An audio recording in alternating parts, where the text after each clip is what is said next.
형식을 뛰어넘는 신앙. 형식을 뛰어넘는 신앙. 네, 형식을 뛰어넘는 신앙. 자, 오늘 함께 읽어본 본문은 오늘 사울이 그야말로 어떤 본질보다는 형식을 주장하는 일 때문에 백성들이 굉장히 곤란을 겪은 일, 그리고 하나님의 심판을 초래한 일, 이런 내용을 보여주고 있는데요. 자, 사람들은 눈에 보이는 형식을 굉장히 중요하게 여깁니다.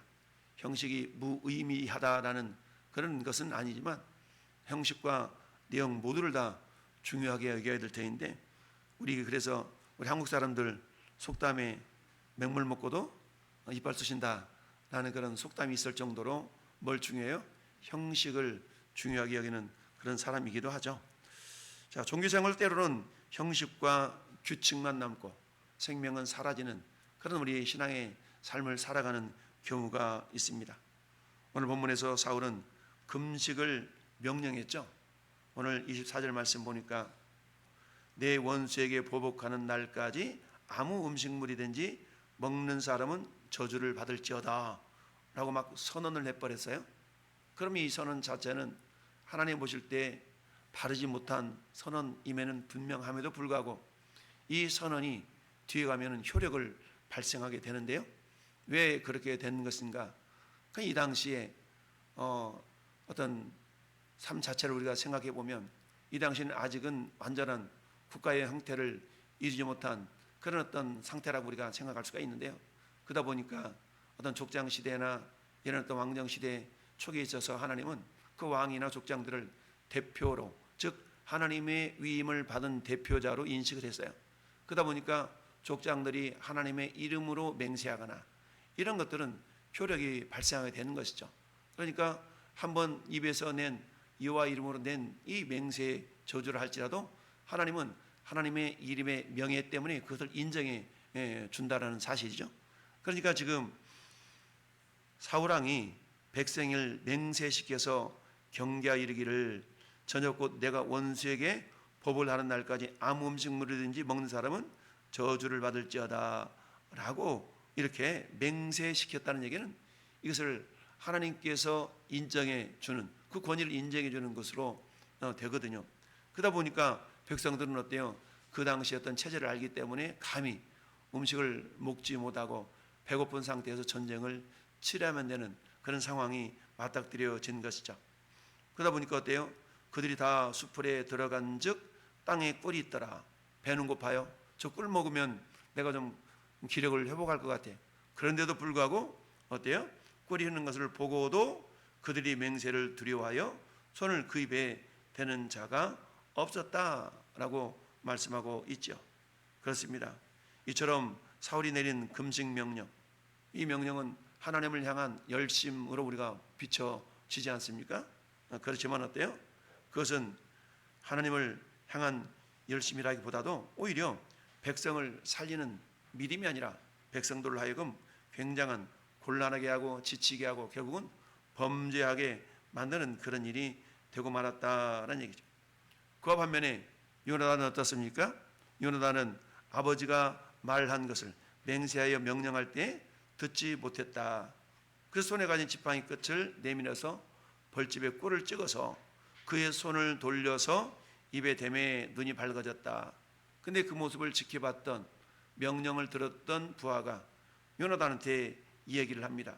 당신의 부친이, 그러니까 말도 당신의 부친이라고 말하는 것은 뭡니까? 이미 사울왕이 이렇게 얘기를 했음에도 불구하고 이 신하들조차도 그 명령 자체가 그닥 아름답게 보이지 못했기 때문에 왕께서 이렇게 말하자냐고 당신 아버지께서 지금 이렇게 이야기를 하고 있는 겁니다. 그러면서 당신의 부친이 백성에게 맹세하여 엄히 말씀하시기를 오늘 음식물을 먹는 사람은 저주를 받을지어다 했습니다. 그러므로 백성이 피곤하였나이다. 즉 사랑이, 믿음이 사라진 형식이라는 것은 오히려 곤란을 초래한 일이 되고 만다라는 얘기입니다. 따라서 어때요? 정말로 요나단은 형식보다 하나님의 뜻과 생명을 더 중요하게 여기는 모습을 보게 된 것이죠. 29절 말씀 보면은 요나단이 이르되 네 아버지께서 이 땅을 곤란하게 하셨도다. 비록 왕이었지만 이 땅을 곤란하게 했다는 얘기는 땅에 있는 백성들로 하여금 어려움을 겪게 했다라는 얘기죠. 왕이라는 얘기는 백성들을 편안하게 하고 뭔가 백성들로 하여금 희망을 품게 하는 이런 삶을 살아야 되는데 그렇지 않죠. 그러니까 이 땅의 입법기관인 국회라는 것은 뭡니까? 국회라는 것은 가능 아니면 백성들로 하여금 편안한 삶을 살 수 있도록 입법을 최소화하고 입법을 했다 할지라도 그 법이 백성들의 불편을 최소화하는 쪽으로 가야 되는데 여러분 규제라는 거 있잖아요. 규제. 그러니까 법은 생겨나면 생겨날수록 규제가 많아지게 되거든요. 근데 그 규제가 인간을 보호하고 인간을 존중해 여긴다는 그런 명분은 있지만 실질적으로 그렇지 않은 것을 보게 되는 경우가 우리가 많이 있죠. 그러다 보니까 우리가 기도하기를 입법기관에서 입법하는 자들이 결국 성경이 위배되는 그런 법률을 제정하지 않도록 우리는 기도해야 됩니다. 그러니까 법률이 생기면 생길수록 사람들은 더욱더 간섭을 받을 수밖에 없는 것이죠. 여러분, 성경이 주장하는 가장 핵심의 가치는 뭡니까? 인간의 존엄성과 자유라는 가치죠. 인간의 존엄성과 자유라는 가치가 결국 성경의 핵심 진리 아니겠습니까? 그렇습니다. 너희가 내 말에 거하고 내 말대로 너희가 순종할 때 너희가 진리를 아는데 진리가 너희를 자유케 하리라는 예수님의 말씀처럼 성경의 가장 핵심 가치가 자유잖아요. 자유. 그런데 이 나라의 정부뿐만 아니라 모든 국가에서 국민들의 자유를 억압하는 쪽으로 법률이 제정된다는 얘기는 국가의 기능이 잘못되었다라고 우리가 볼 수가 있습니다. 따라서 어찌하든 성경이 말씀하고 있는 자유라는 그 기준 가치를 훼손하지 않는 가운데서 대통령이 됐든 모든 위정자들이 입법을 하든 행정을 하든 법률을 다스리든 이런 일들을 해야 된다라는 사실입니다. 오늘 사울왕이 그것을 여실히 보여주고 있는데요. 이처럼 자기 어떤 형식을 중히 여기면서 또한 오히려 생명의 가치를 존중히 여기지 못하는 쪽으로 계명을 만들어 버렸다, 선언해 버렸다라는 얘기입니다. 그와 반면에 요나단은 뭐라고 얘기합니까? 보라, 내가 이 꼴을 조금 맛보고도 내 눈이 이렇게 밝아졌거든. 하물며 백성이 오늘 그 대적에게서 탈취하여 얻은 것을 임으로 먹었더라면 블레셋 사람을 살육함이 더욱 많지 아니했겠느냐. 그러니까 탈취한 물건, 그동안 블레셋 사람들이 다스리고 있었던 그 지역을 다시 수복해서 그곳에 있었던 짐승들을 이렇게 전리품으로 획득했더라면 그걸 좀 먹고 힘을 얻어서 남은 땅까지도 되찾아올 수 있는 기력이 될 터인데 이렇게 하지 못하는 것은 바람잡하지 못한 것, 오히려 땅을 곤란하게 하셨도다라고 아버지의 맹세 자체가 잘못되어졌다는 것을 보고 있는 것이죠. 이것은 어때요? 요나단은 형식보다 하나님의 뜻과 생명을 더 존중히 여기는 그런 자세를 보여주고 있는 것이죠. 그렇습니다. 이처럼 사람을 살리지 못하는 형식은 하나님의 뜻이 아니다라는 것을 우리가 이해할 수 있어야 됩니다. 하나님께서 우리에게 굉장히 소중한 것을 주셨는데 그게 뭐예요? 그게 생명이죠.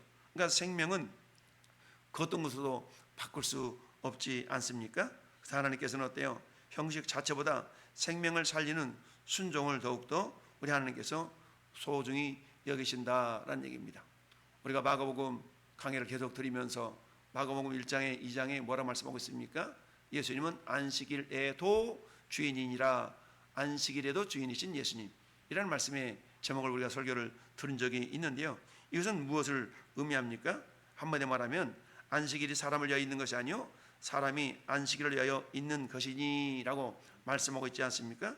이처럼 주님은 인간을 올가하면 고착화된 어떤 종교적인 그런 법칙, 이 자체를 주님이 타파하는, 즉 그래서 예수님은 율법의 완성이요 율법의 마침이 되시는 분이다 라고 말씀하고 있는 것이죠. 자, 우리가 18세기 영국의 존 웨슬리, 요한 웨슬리는 당시에 형식화된 교회를 보면서 굉장히 고민을 많이 했다 그래요. 많은 교회가 예배의 형식은 유지했지만 가난한 사람들이나 병든 사람들을 돌보지 않았다라는 얘기입니다. 여러분, 우리 야고보서를 통해서 보면 그런 말씀을 하고 있지 않습니까? 양복을 입고 넥타이를 차고 옷이 번지르한 사람이 예배당에 들어오면 아이고 어서 오세요, 일로 앉으세요. 그런데 어때요? 남루하고 보잘것없고 행색이 그런 사람들을 바라보면 왜 왔어요? 뭐 하려고 왔어요? 이런 일들이 발생해서는 안 되는데 그런 일들이 있다라는 것이죠. 그러니까 요한 웨슬리가 볼 때도 그랬다는 겁니다. 그러다 보니까 어땠습니까? 그는 거리로 나가서 광부들, 노동자들에게 복음을 전하는 그런 삶을 살았는데요. 그러다 보니까 어때요? 교회 질서를 어긴다라고 비난을 받는 일을 했다라는 얘기죠. 그럼에도 불구하고 하나님은 그 복음을 통해서 수많은 영혼들이 주께로 돌아오는 놀라운 역사를 이루어 가셨던 걸 봅니다. 우리들도 역시 마찬가지죠. 교회 내에 정말 번지르르하게 세상 말로 먹고 살 만한 그런 사람들이 올 때는 우리가 뭔가 막 반겨 맞았지만, 냄새나고 추하고 연약한 존재들이 올 때는 외면시하고 우리가 터부시하고 이런 삶을 살고 있는 모습은 아닌가, 우리 자신을 돌아볼 수 있어야 됩니다. 어떻게 해서든 그들을 섬겨서 그들도 한 지체 안에서 예수 그리스도의 은혜를 누리는 자로 우리가 섬겨서 함께 빚어져 가는 공동체인 거 아니겠습니까? 인간적인 냄새가 안 날지언정 우리 주님 보실 때는 우리 내면 속에 있는 마치 저 서기관과 바리새인들처럼 그야말로 회칠한 무덤이요 너희 겉은 멀쩡하지만 속은 썩어 있다 라고 말하는 그런 어떤 모습들이 오늘 이 시대의 교회의 모습 속에 나타나서는 안 되는데, 우리가 우리 자신들을 돌아볼 수 있어야 됩니다. 우리 주님 어떻습니까? 이처럼 정말 형식보다는 내용을 존중히 여기는 분이 예수 그리스도 아닙니까? 그러니까 안식일이 사람이 안식일을 위해 존재하는 것이 아니라 안식일 자체가 사람을 위해서 존재하는 것이다 라고 말씀하고 있습니다. 두 번째는 형식만 남으면 결국 그 형식 때문에 죄를 짓게 되는 것을 보게 되죠. 이 사울왕의 엄격한 이 명령 때문에 결국 백성들은 어때요? 핏째로 그냥 짐승을 잡아먹는 그런 죄를 범하게 되는 결과를 빚게 되었습니다. 이처럼 굶주린 백성들은 그야말로 전쟁 후에 짐승을 핏째 먹는 죄를 범하게 된 것 아니겠습니까? 사울의 저는 무리한 서원이 백성들을 죄의 자리로 몰아넣은 결과를 가져오게 된 것 아니겠어요? 이처럼 율법이라는 것은 사람을 하나님께로 인도하는 초등교사라고 성경은 분명히 말씀하고 있습니다. 율법을 통하여서 하나님께로 인도해야 되는데 오히려 잘못된 형식주의는 오히려 더욱 죄를 더하게 하는 그런 안타까움이 있는 것이죠. 오늘날에도 마찬가지입니다. 사랑 없는 율법주의, 율법의 핵심이 사랑이거든요. 근데 사람 없는 율법주의는 형식만 남아서 사람들로 하여금 어때요? 정죄와 위선 속으로 몰아가는 것을 보게 됩니다. 한마디 하면 사랑 없는 율법은요, 내가 기준이 되어져서 사람을 판단하고 평가하게 돼요. 이 사람은 저렇다 저렇다. 근데 막상 까놓고 보면 하나님 앞에서는 그 누구도 의인이 없는데 그런 삶을 살아갈 수밖에 없게 됩니다. 따라서 형식만 남는 존재들이 아니라 그 형식 이면에 반드시 내면 속에는 하나님의 사랑으로 가득 채워진 그런 사랑, 그런 형식이라야만이 가치가 있다라는 것을 우리가 알 수가 있습니다. 로마서 7장 10절은 생명에 이르게 할 그 계명이 내게 대하여 도리어 사망에 이르게 하는 것이 되었도다. 이전 율법이라는 것은 일종의 형식인데 형식 속에 사랑이 사라져 버리니까 그것 때문에 오히려 자신으로 하여금 사망에 이르게 하는 것이 되었도다라고 말씀하고 있습니다. 율법 조문은 죽이는 것이요 영은 살리는 것이니라 라고 고린도후서 3장 6절을 말씀하고 있고, 예수님도 요한복음 6장 63절에서 살리는 것은 영이니 유익은 무익하니라 내가 너희 이르는 말이 영이요 곧 생명이라 라고 말씀하고 있죠. 내가 너희 이르는 영이 곧 말이 영이요 생명. 근데 그 말이라는 것이 뭐라고 그랬어요? 로고스가 아닌 레마라고 그랬죠. 여러분, 로고스는 지식적인 말씀, 듣는 말씀이거든요. 근데 듣는 말씀이 내 삶 속에서 실천적으로 나타나는 그 말씀이라야만이 그게 레마의 말씀이 되어서 우리를 살리고 나도 살고 남도 살리는 그런 능력이 있는 것이죠. 그래서 사도 바울은 고린도전서 8장에서 지식은 교만하게 한다라는 건 뭡니까? 우리가 말씀을 드려요. 로고스의 말씀을 듣는 건 굉장히 중요합니다. 그러나 듣는 말씀대로 순종하지 않고 실천하지 않는다면 그것은 자기 자신을 선색으로 만들어서 남을 판단하고 비판하는 그런 어떤 모습으로 만들어 간다는 얘기죠. 이게 하나님 원하시는 것이 아니죠. 우리가 말씀을 듣는 이유는 뭡니까? 내 자신을 점검하고 돌아보아서 내가 말씀에 미치지 못한 부분은 회개하면서 철저하게 그 말씀대로 순종하여 살아가려 하는 그런 몸부림 속에서 우리가 어떻게 해요? 주님을 닮아가는 인격자가 되어지는 것 아니겠습니까? 그렇기 때문에 형식만 남아있는 그런 어떤 우리 신앙은 아닌가 늘 점검해 볼 수 있어야 됩니다. 그렇습니다. 참 미국의 어느 교회에서 오랫동안 예배 시간에 대한 규칙을 매우 엄격하게 적용한 적이 있었다고 그래요. 늦게 오는 성도는 예배당 출입조차 허락하지 않았다는 얘기죠. 어느 날 한 노숙인이 교회 문 앞에 왔지만 낡은 옷차림 때문에 거절을 당했어요. 그런데 훗날 그 교회 목회자가 이렇게 회개하며 고백했다고 그래요. 우리는 예배 질서를 지켰지만 정작 예수님을 문 밖에 세워두었다라고 말했다는 것이죠. 그렇습니다. 사랑이 사라진 형식이라는 것은 한마디로 말하면 죄를 짓는, 그야말로 종교의 이름으로 죄를 짓는 일이 될 수가 있다는 사실을 우리가 기억할 수 있어야 됩니다. 그러니까 어떤 굳어진 형식의 틀, 이걸 갖다 뭐라고 합니까? 전통이라고 그러죠. 여러분, 전통보다 더 중요한 것은 정통입니다. 여러분, 정통이 없는 전통은 오늘 말씀처럼 형식만 남아있는, 그런 껍데기만 남아있는 그런 신앙의 모습이 될 수가 있다는 사실을 우리가 기억할 수 있어야 됩니다. 결국 이런 삶 속에서 우리 주님은 어떻습니까? 예수 그리스도는 형식을 넘어서서 생명을 주시는 참된 왕이 되신 것이죠.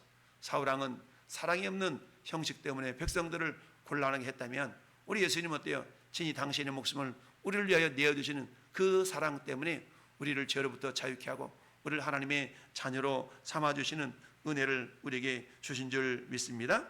그렇습니다. 사울의 형식은 정죄를 낳았지만 그리스도의 은혜는 우리에게 회복과 영생, 생명을 주시는 놀라운 은혜로 작용한 줄 믿습니다.